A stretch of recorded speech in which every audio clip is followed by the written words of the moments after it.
여러분 감사합니다.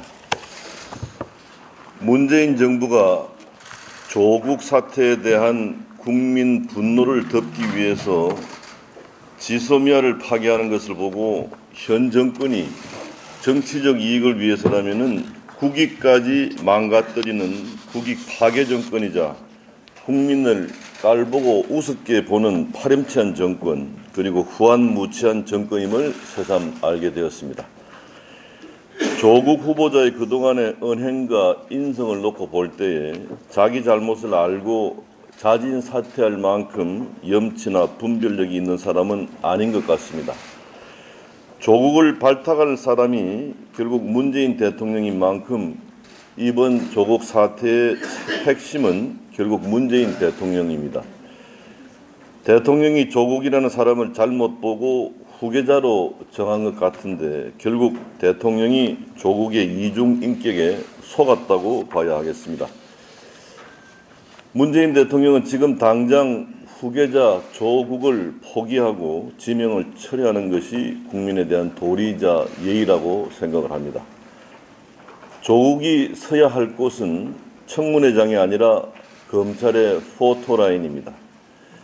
청와대는 물론 민주당 의원들이 지금 조국을 두둔하느라고 여념이 없는데 조국을 살려보겠다며 감싸고 도는 말과 행동이 고스란히 부메랑이 되고 후환으로 작용할 것임을 경험상 말해드립니다.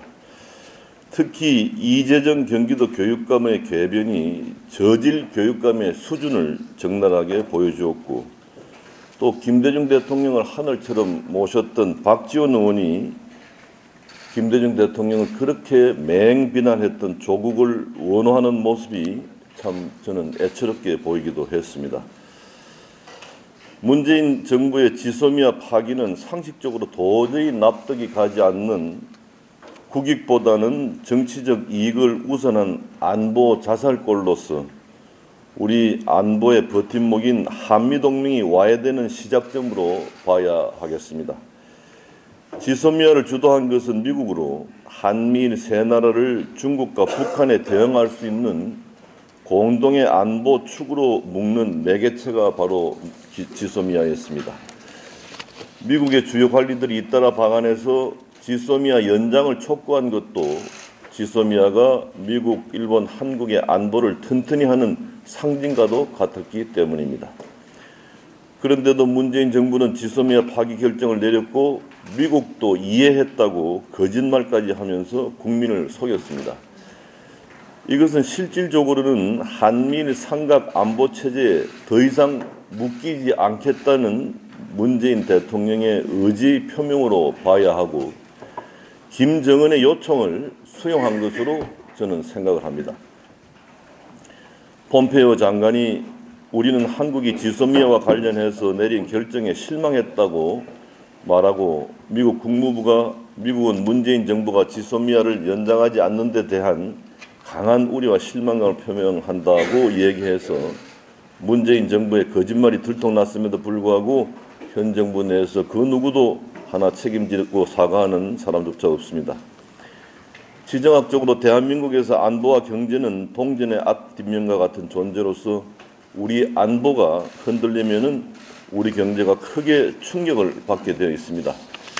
안보를 튼튼히 하려면 군사력을 강화하고 대한민국의 안보 버팀목인 한미동맹을 더욱 강화해야 합니다. 그런데 지소미아 파기는 한미동맹의 와해가 시작된 신호로 봐야 하기 때문에 더욱 우려스럽다 생각합니다. 경제 분쟁으로 일본과 충돌한 데 이어서 지소미아 파기로 미국까지 대한민국의 등을 돌리게 되면은 국제사회에서 대한민국 위상은 크게 추락하게 되고 그 후유증은 안보에만 그치는 것이 아니라 경제와 외교 등 다방면에 나타나게 될 것입니다. 특히 미국이 이것을 핑계 삼아서 방위비를 크게 인상시키는 빌미를 제공하게 된 것 같습니다.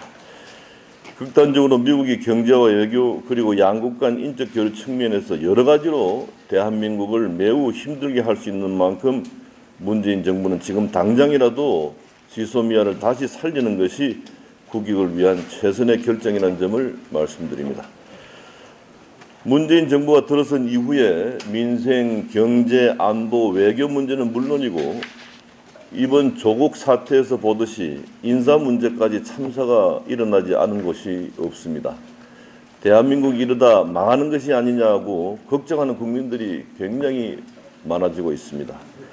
나라가 망하면은 국민 개개인은 물론이고 국정을 이끄는 정치인도 설 자리를 잃게 될 것입니다. 문재인 정권은 좌파 사회주의 이념에 경도된 운동권 정권인데 지금은 대한민국 미래를 걱정하는 사람들이 하나로 똘똘 뭉쳐서 문재인 정권이 더 이상 나라를 망치지 않도록 이것을 막아야 합니다. 대한민국을 말로만 걱정한다고 하면서 현실에는 정치적 이해관계를 따지고 분열하고 싸우게 되면은 국민들로부터 신뢰를 잃게 될 것입니다.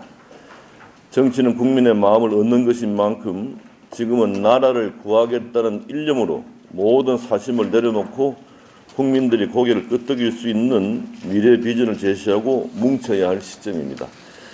문재인 정부의 국정 폭주를 막는 현실적인 방안은 내년의 총선 승리밖에 없고 내년 총선은 대한민국의 전망과 미래가 달려있는 만큼 총선 구도는 나라를 망친 세력과 나라를 구할 세력의 싸움이 되어야 합니다.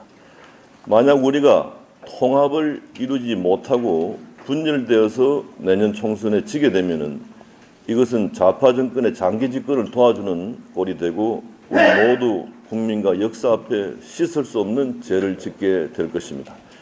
그런 만큼 나라를 걱정하는 사람들, 특히 우파 세력은 개인적인 사심이나 은원을 잊고 오로지 우국충정의 자세로 하나로 뭉쳐야 합니다. 오늘 김영준 교수님이 보수 통합의 조건과 전망, 정당의 재편성을 중심으로 하는 주제로 좋은 강연을 해주실 것입니다. 오늘 이 자리가 보수와 통합 그리고 내년 4월 총선에서 나라를 구할 수 있는 세력, 즉 우파 승리를 위해 지혜를 찾는 소중한 시간이 되기를 기대합니다. 감사합니다.